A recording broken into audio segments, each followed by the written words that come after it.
ஓம் சாந்தி. Murali date 3/8/2024. காலை முரளி பாப்தாதா மதுபன். பாபா கூறுகின்றார், இனிமையான குழந்தைகளே, இது எல்லையற்ற மிக பெரிய மேடையாகும். இதில் ஆத்மாக்களாகிய நீங்கள் நடிப்பு நடிப்பதற்காக கட்டுப்பட்டிருக்கின்றீர்கள். இதில் ஒவ்வொருவருக்கும் நிச்சயிக்கப்பட்ட பாகம் இருக்கின்றது. கேள்வி: கர்மாதீத் நிலையை பலனாக அடைவதற்கான முயற்சி என்ன? பதில்: கர்மாதீத் நிலை அடைய வேண்டும் எனில் முழுமையிலும் முழுமையாக பலியாகிவிட வேண்டும். எனது என்று எதுவும் இல்லை. அனைத்தையும் மறந்திருக்கும் பொழுதுதான் கர்மாதீத் நிலை அடைய முடியும். யாருக்கு செல்வம், பொருட்கள், செல்வங்களின் நினைவு வருகின்றதோ அவர்கள் கர்மாதீத் நிலை அடைய முடியாது. அதனால் பாபா கூறுகின்றார், நான் ஏழை பங்காளனாக இருக்கின்றேன். ஏழை குழந்தைகள் விரைவாக சரண்டர் ஆகிவிடுகின்றனர். எளிதாக அனைத்தையும் மறந்து ஒரு தந்தையின் நினைவில் இருக்க முடியும். ஓம் சாந்தி. ஆன்மீக தந்தை வந்து தனது ஆன்மீக குழந்தைகளுக்கு புரிய வைக்கின்றார். இப்பொழுது வீட்டிற்கு செல்ல வேண்டும் என்பது குழந்தைகளின் புத்தியில் அவசியம் இருக்கும். பக்தர்களின் புத்தியில் இருக்காது. இந்த 84 பிறவி சக்கரம் இப்பொழுது முடிவடைகிறது என்பதை நீங்கள் அறிவீர்கள். இது மிக பெரிய எல்லையற்ற மேடை ஆகும். இந்த பழைய மேடையை விடுத்து வீட்டிற்கு செல்ல வேண்டும். அசுத்த ஆத்மாக்கள் செல்ல முடியாது. ஆக அவசியம் தூய்மை ஆக வேண்டும். இப்பொழுது இந்த விளையாட்டின் இறுதியாகும். அளவற்ற துக்கத்தின் கடைசியில் இப்பொழுது இருக்கின்றோம். இந்த நேரத்தில் இவை அனைத்தும் மாயாவின் கவர்ச்சிகள். இதையே மனிதர்கள் சொர்க்கமாக நினைக்கின்றனர். எவ்வளவு மாட மாளிகைகள், வாகன வசதிகள் போன்றவைகள் உள்ளன. இதைதான் மாயாவின் போட்டி என்று கூறப்படுகிறது. நரகத்திற்கும் சொர்க்கத்திற்குமான போட்டியாகும். அல்பகால சுகம் இருக்கின்றது. நாடகப்படி இது மாயாவின் பேராசை. இங்கு எவ்வளவு மனிதர்கள் இருக்கின்றனர். முதலில் ஒரே ஒரு ஆதி சனாதன தேவி தேவதா தர்மம் மட்டுமே இருந்தது. இப்பொழுது மேடை முழுவதுமாக பல்வேறு தர்மங்களால் நிறைந்து விட்டது. இப்பொழுது இந்த சக்கரம் முடிவடைகின்றது. உலகமும் தமோ பிரதானமாக இருக்கின்றது. பிறகு சத்தோ பிரதானமாக ஆக வேண்டும். முழு உலகமும் புதியதாக ஆக வேண்டும் அல்லவா? புதியதிலிருந்து பழையதாக ஆகிறது. பழையதிலிருந்து புதியதாக ஆகின்றது. இது கணக்கிட முடியாத முறை நடைபெற்று வருகின்றது. அழிவற்ற விளையாட்டாகும். எப்பொழுது ஆரம்பம் ஆனது என்று கூற முடியாது. அழிவில்லாமல் நடந்து கொண்டே இருக்கின்றது. இதையும் நீங்கள் அறிவீர்கள். வேறு யாரும் அறியவில்லை. நீங்களும் இந்த ஞானம் அடைவதற்கு முன்பு எதையும் அறியாமல் இருந்தீர்கள். தேவதைகளும் அறிந்திருக்கவில்லை. சங்கம் யுக பிராமணர்களாகிய நீங்கள் மட்டுமே அறிவீர்கள். பிறகு இந்த ஞானம் மறைந்து போய்விடும். தந்தை சுகதாமத்திற்கு எஜமானர்களாக ஆக்கிவிடுகின்றார். வேறு என்ன தேவை? தந்தையிடம் என்ன அடைய வேண்டுமோ அதை அடைந்து விட்டோம். அடைவதற்கு வேறு ஒன்றும் இல்லை. ஆக தந்தை புரிய வைக்கின்றார், குழந்தைகளே, நீங்கள் தான் அனைவரையும் விட தூய்மை இல்லாதவர்களாக ஆகியிருக்கின்றீர்கள். முதலில் நடிப்பு நடிப்பதற்காக வந்தீர்கள். நீங்கள் தான் முதலில் திரும்பி செல்ல வேண்டும். சக்கரம் அல்லவா? முதலில் நீங்கள் தான் மாலையில் வருவீர்கள். இது ருத்ர மாலை. நூலில் முழு உலகின் மனிதர்களும் கட்டப்பட்டுள்ளனர். நூலிலிருந்து விடுபட்டு பரம்தாமத்திற்கு சென்று விடுவீர்கள். பிறகு இவ்வாறே மாலையில் கட்டுப்பட்டு வருவீர்கள். மிக பெரிய மாலை ஆகும். சிவபாபாவிற்கு எவ்வளவு குழந்தைகள் இருக்கின்றனர்? முதலில் தேவதைகளாகிய நீங்கள் வருகிறீர்கள். இது எல்லையற்ற மாலை ஆகும். இதில் அனைவரும் மணிகளை போன்று கட்டுண்டு இருக்கிறீர்கள். ருத்ர மாலை மற்றும் விஷ்ணு மாலை என்று பாடப்பட்டிருக்கின்றது. பிரஜாபிதா பிரம்மாவிற்கு மாலை கிடையாது. பிரம்மா குமாரிகளாகிய உங்களுக்கு மாலை ஏற்படுவது கிடையாது. ஏனென்றால் நீங்கள் முன்னேறுகிறீர்கள், பிறகு கீழே விழவும் செய்கின்றீர்கள், தோல்வியும் அடைகின்றீர்கள். அடிக்கடி மாயை கீழே விழ வைத்து விடுகின்றது. அதனால்தான் பிராமணர்களின் மாலை உருவாக்கப்படுவது இல்லை. எப்பொழுது முழுமையாக தேர்ச்சி அடைந்து விடுவீர்களோ அப்பொழுதுதான் விஷ்ணு மாலை உருவாகும். பிரஜாபிதா பிரம்மாவிற்கும் வம்சம் இருக்கின்றது. எப்பொழுது தேர்ச்சி அடைந்து விடுவீர்களோ அப்பொழுதுதான் பிரம்மாவின் மாலை என்று கூற முடியும். வம்சம் உருவாக்கப்பட்டிருக்கின்றது. இந்த நேரத்தில் மாலை உருவாக்க முடியாது. ஏனெனில் இன்று தூய்மையாக ஆகின்றனர், நாளை மாயை அடி கொடுத்துவிட்டு கலைகளை இல்லாமல் செய்துவிடுகின்றது. செய்த வருமானம் அழிந்து விடுகிறது, சிதறி விடுகிறீர்கள்.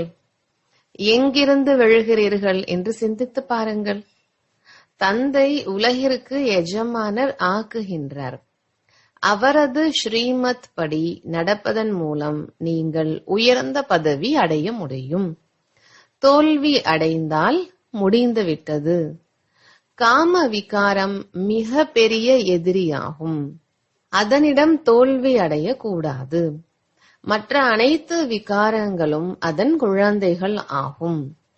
மிக பெரிய எதிரி காம விகாரம். அதன் மீது வெற்றி அடைய வேண்டும். காமத்தை வெல்வதன் மூலம் மட்டுமே நீங்கள் உலகை வென்றவர்களாக ஆவீர்கள். இந்த 5 விகாரங்கள் அரை கல்பத்திற்கான எதிரிகள் ஆகும். அதுவும் விடுவது கிடையாது. கோபப்பட வேண்டியிருக்கிறது என்று அனைவரும் கூறுகின்றனர். ஆனால் என்ன அவசியம் இருக்கிறது? அன்பாகவும் காரியங்களை செய்விக்க முடியும். ஒருவேளை திருடனுக்கும் அன்பாக புரிய வைத்தால் அவர் உடனேயே உண்மையை கூறிவிடுவார். தந்தை கூறுகின்றார், நான் அன்பு கடல் அல்லவா? ஆக குழந்தைகளும் அன்பாக காரியங்களை செய்விக்க வேண்டும். எந்த பதவியில் இருப்பவர்களாக இருந்தாலும் சரி. பாபாவிடம் இராணுவத்தினர்களும் வருகின்றனர். அவர்களுக்கும் பாபா புரிய வைக்கின்றார், நீங்கள் சொர்க்கத்திற்கு செல்ல விரும்புகிறீர்கள் எனில் ஷிவ் பாபாவை மட்டுமே நினைவு செய்யுங்கள். நீங்கள் யுத்த மைதானத்தில் இறந்தால் சொர்க்கம் செல்வீர்கள் என்று அவர்கள் கூறுவர். உண்மையில் யுத்த மைதானம் இதுதான். அவர்கள் யுத்தம் செய்து செய்தே இறந்து விடுகின்றனர். பிறகு அங்கு சென்று பிறப்பு எடுக்கின்றனர். ஏனெனில் சம்ஸ்காரம் எடுத்து செல்கின்றனர். சொர்க்கத்திற்கு செல்ல முடியாது. ஆக பாபா அவர்களுக்கும் புரிய வைக்கின்றார், ஷிவ் பாபாவை நினைவு செய்வதன் மூலம் சொர்க்கத்திற்கு செல்ல முடியும். ஏனெனில் சொர்க்க ஸ்தாபனை ஆகிக் கொண்டிருக்கின்றது. ஷிவ் பாபாவின் நினைவின் மூலம்தான் விகர்மங்கள் விநாசம் ஆகும். இந்த சிறிது ஞானம் கிடைத்தாலும் அழிவில்லாத ஞானம் ஒரு பொழுதும் விநாசம் ஆகாது. குழந்தைகளாகிய நீங்கள் இந்த மேளா போன்றவைகள் ஏற்பாடு செய்கின்றீர்கள் எனில் எவ்வளவு பிரஜைகள் உருவாகின்றனர்? நீங்கள் ஆன்மீக சேனைகள் அல்லவா? இதில் கமாண்டர், மேஜர் போன்றவர்கள் குறைவாக இருப்பர். அதிக பிரஜைகள் உருவாகின்றனர். யார் நன்றாக புரிய வைக்கின்றார்களோ அவர்கள் ஏதாவது நல்ல பதவி அடைவார்கள். அதிலும் முதல் 2, 3ஆம் நிலை கிரேட் இருக்கும். நீங்கள் போதனைகளை கொடுத்து கொண்டே இருக்கிறீர்கள். சிலர் முழுமையாக தனக்கு சமமாக ஆகிவிடுகின்றனர். சிலர் அனைவரையும் விட மேலாகவும் செல்கின்றனர். ஒருவரை விட ஒருவர் உயர்ந்த நிலை அடைவதை பார்க்க முடிகின்றது. புதியவர்கள் பழையவர்களை விட வேகமாக சென்று விடுகின்றனர். தந்தையிடம் முழு யோகா ஏற்பட்டு விட்டால் மிக உயரத்தில் சென்று விடுவர். அனைத்திற்கும் ஆதாரம் யோகா நினைவு. ஞானம் மிகவும் எளிது. நீங்கள் உணர்ந்திருப்பீர்கள். தந்தையின் நினைவில் தடைகள் ஏற்படுகின்றது. தந்தை கூறுகின்றார், உணவு சாப்பிட்டாலும் தந்தையின் நினைவில் சாப்பிடுங்கள். ஆனால் சிலர் 2 நிமிடம், சிலர் 5 நிமிடம் நினைவில் இருக்கின்றனர். முழு நேரமும் நினைவில் இருப்பது என்பது மிகவும் கடினமாக இருக்கிறது. மாயை எப்படியாவது ஊதி தள்ளிவிடுகின்றது. தந்தையை தவிர வேறு யாருடைய நினைவும் இல்லாமல் இருக்கும் பொழுதுதான் கர்மாதீத் நிலை ஏற்படும். ஒருவேளை ஏதாவது என்னுடையதாக இருந்தால் அது அவசியம் நினைவிற்கு வரும். இந்த பாபாவை போன்ற எதுவும் நினைவிற்கு வரக்கூடாது. இவருக்கு என்ன நினைவிற்கு வரும்? குழந்தைகள், செல்வம் ஏதாவது நினைவிருக்கின்றதா? குழந்தைகளாகிய நீங்கள் மட்டுமே நினைவிற்கு வருவீர்கள். நீங்கள் அவசியமாக தந்தையின் நினைவிற்கு வருவீர்கள். ஏனெனில் நன்மை செய்வதற்காகவே தந்தை வந்திருக்கின்றார். அனைவரையும் நினைவு செய்கின்றார். இருப்பினும் புத்தி மலர்களின் பக்கம் சென்று விடுகிறது. பல வகையான மலர்கள் உள்ளன. சில நறுமணமின்றியும் இருக்கின்றன. பூந்தோட்டம் அல்லவா? தந்தையை தோட்டக்காரன், எஜமானன் என்றும் கூறுகின்றோம். மனிதர்கள் கோபத்தில் வந்து எவ்வளவு சண்டையிட்டுக் கொள்கின்றனர் என்பதை நீங்கள் அறிவீர்கள். தேக அபிமானம் அதிகமாக இருக்கின்றது. யாராவது கோபப்பட்டால் அமைதியாக இருங்கள் என்று தந்தை புரிய வைக்கின்றார். கோபம் பூதம் அல்லவா? பூதத்திற்கு முன்பு அமைதியாக பதில் உரைக்க வேண்டும். அனைத்து சாஸ்திரங்களின் சிரோன்மணியான ஸ்ரீமத் பகவத்கீதையானது ஈஸ்வரிய வழியாகும். ஈஸ்வரிய வழி, அசுர வழி மற்றும் தெய்வீக வழியை ஒரே ஒரு ஈஸ்வரன் வந்துதான் கூறுகின்றார். ராஜ யோகத்தின் ஞானம் கொடுக்கின்றார். பிறகு இந்த ஞானம் மறைந்து போய்விடும். ராஜாவிற்கெல்லாம் ராஜாவாக ஆன பின்பு இந்த ஞானம் எதற்காக? 21 பிறவிகளுக்கு பிராப்தியை அனுபவிக்கின்றீர்கள். இந்த முயற்சியின் பலன்தான் இது என்பது அங்கு தெரியாது. பல முறை நீங்கள் சத்யுகத்திற்கு சென்றிருக்கின்றீர்கள். இந்த சக்கரம் சுற்றி கொண்டே இருக்கும். சத்யுகம், திரேதாயுகம் ஞானத்தின் பலன். அங்கு ஞானம் கிடைக்கும் என்று கிடையாது. தந்தை இங்கு வந்து பக்தியின் பலனாகிய ஞானம் கொடுக்கின்றார். நீங்கள் அதிகமாக பக்தி செய்திருக்கிறீர்கள் என்று தந்தை கூறியிருக்கின்றார். இப்பொழுது ஒரு தந்தையை நினைவு செய்தால் தமோ பிரதானத்திலிருந்து சத்தோ பிரதானமாக ஆகிவிடுவீர்கள். இதில்தான் முயற்சி இருக்கின்றது. படைப்பின் முதல் இடைக்கடையை நினைவு செய்தால் சக்கரவர்த்தி ராஜா ஆகிவிடுவீர்கள். பகவான் குழந்தைகளை பகவான் பகவதிகளாக ஆக்குவார் அல்லவா? ஆனால் தேகதாரிகளை பகவான் பகவதி என்று கூறுவது தவறு. பிரம்மா, விஷ்ணு மற்றும் சிவன் மூவருக்கும் எவ்வளவு சம்பந்தம் இருக்கின்றது? இந்த பிரம்மா பிறகு விஷ்ணுவாக ஆகக்கூடியவர் ஆவார். மேலும் இவரிடத்தில் சிவனும் பிரவேசம் செய்கின்றார். சூட்சும வத்தனவாசிகள் ஃபரிஷ்தாக்கள் என்று கூறப்படுகின்றனர். நீங்கள் ஃபரிஷ்தாக்களாக வேண்டும். சாட்சாத்காரம் ஏற்படுகின்றது, மற்றபடி எதுவும் கிடையாது. அமைதி, சைகை மற்றும் இங்கு பேச்சுக்கள் இது விரிவான விஷயமாகும்.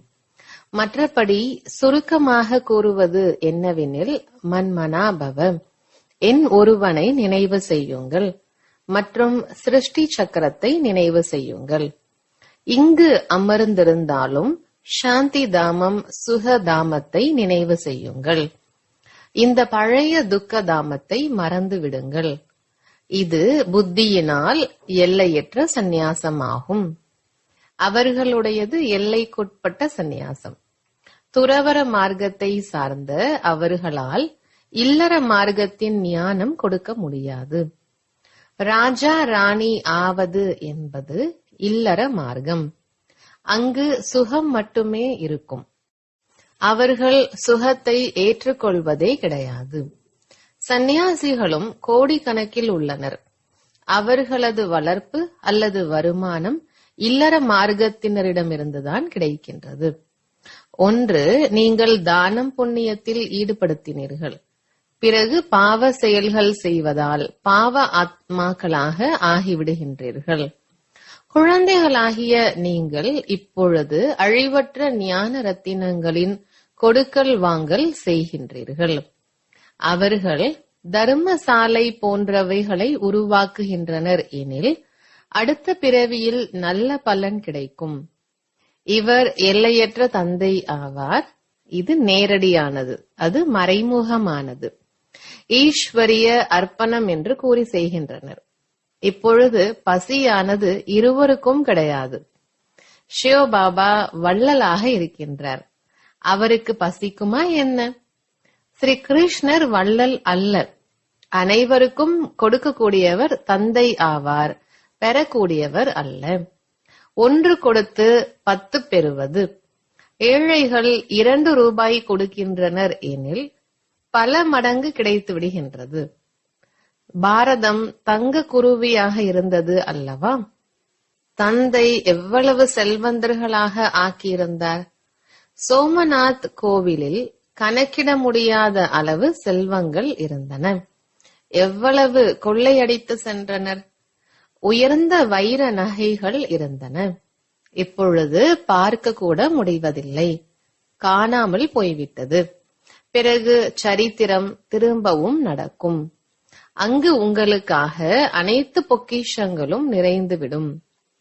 வைரங்கள் உங்களுக்கு அங்கு கற்கள் போன்று இருக்கும். தந்தை அழிவற்ற ஞான ரத்தினங்களை கொடுக்கின்றார். இதன் மூலம் நீங்கள் அளவற்ற செல்வந்தர்களாக ஆகிவிடுகிறீர்கள். ஆக இனிமையிலும் இனிமையான குழந்தைகளுக்கு எவ்வளவு குஷி ஏற்பட வேண்டும். எந்த அளவிற்கு படிக்கின்றீர்களோ அந்த அளவிற்கு குஷியும் அதிகரித்துக் கொண்டே இருக்கும்.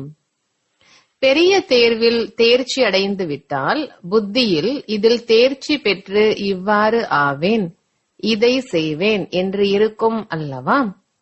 இவ்வாறு தேவதைகளாக ஆவோம் என்பதை நீங்களும் அறிவீர்கள். இது ஜட சித்திரம் ஆகும். அங்கு நாம் சைத்தன்யமாக ஆவோம். நீங்கள் உருவாக்கி இருக்கும் இந்த சித்திரங்களும் எங்கிருந்து வந்தது? தெய்வீக திருஷ்டியினால் நீங்கள் பார்த்து வந்தீர்கள். சித்திரங்கள் மிகவும் ஆச்சரியமானதாக இருக்கின்றது. இதை பிரம்மா உருவாக்கி இருப்பதாக சிலர் நினைப்பர்.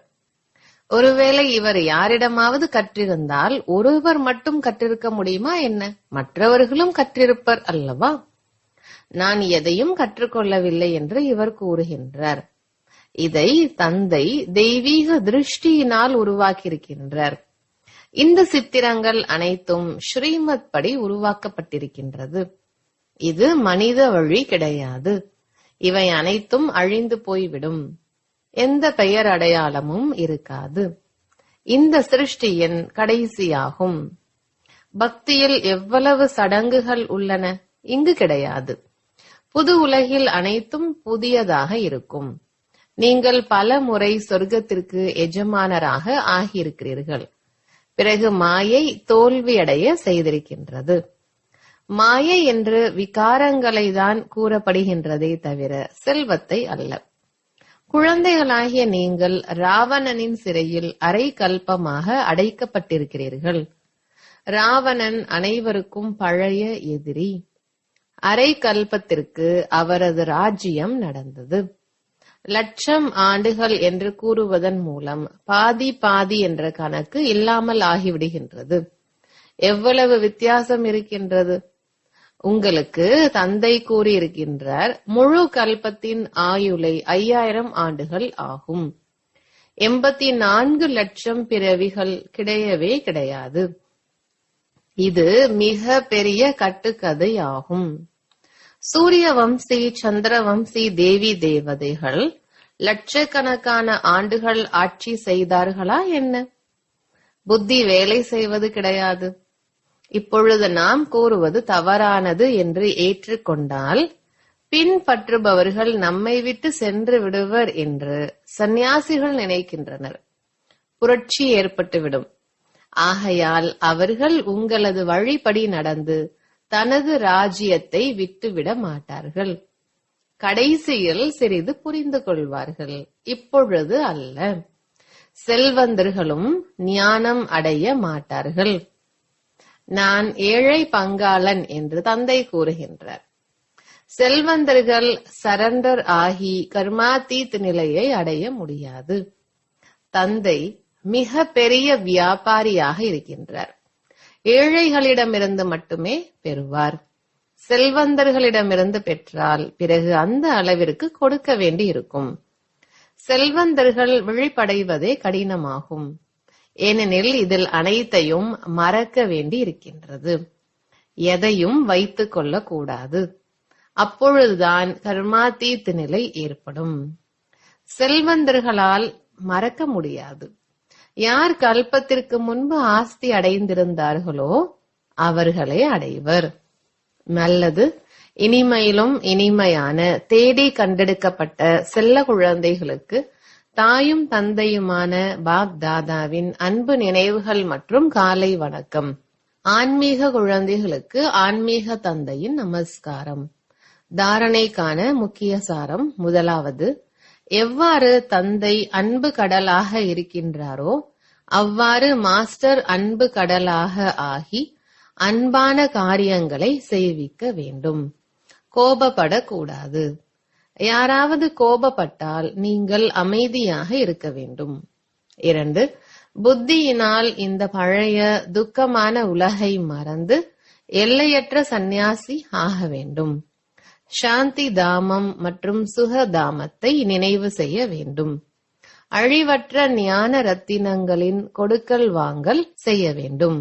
வரதானம், விகாரங்கள் என்ற விஷ பாம்புகளை கழுத்து மாலையாக ஆக்கக்கூடிய சங்கரருக்கு சமமாக தபஸ்வி மூர்த்தி ஆகுங்கள். விளக்கம், இந்த பஞ்ச விகாரங்கள் எது உலக மக்களுக்கு விஷ பாம்புகளாக இருக்கின்றனவோ அந்த பாம்புகள் யோகி மற்றும் பிரயோகி, யோக சக்தியை பயன்பாட்டில் கொண்டு வரக்கூடிய ஆத்மா உங்களுடைய கழுத்து மாலையாக ஆகிவிடுகின்றன. பிராமணர்களாகிய உங்களுடைய மற்றும் பிரம்மா பாபாவினுடைய இந்த அஷரீரி தபஸ்வி சங்கர் சொரூபத்தினுடைய நினைவு சின்னமானது இன்று வரையிலும் பூஜிக்கப்படுகின்றது. 2வது, இந்த பாம்பு குஷியில் நடனம் ஆடுவதற்கான மேடை ஆகிவிடுகின்றது. ஸ்துதியை தான் மேடையாக காண்பிக்கின்றார்கள். எப்பொழுது விகாரங்கள் மீது அப்படிப்பட்ட வெற்றியாளர் ஆகின்றீர்களோ அப்பொழுதே தபஸ்வி மூர்த்தி, பிரயோகி ஆத்மா என்று சொல்ல முடியும். ஸ்லோகன், யாருடைய சுபாவம் இனிமையானதாக சாந்தமானதாக உள்ளதோ அவர்களிடம் கோபம் என்ற பூதம் போர் புரிய முடியாது. நல்லது. ஓம் சாந்தி.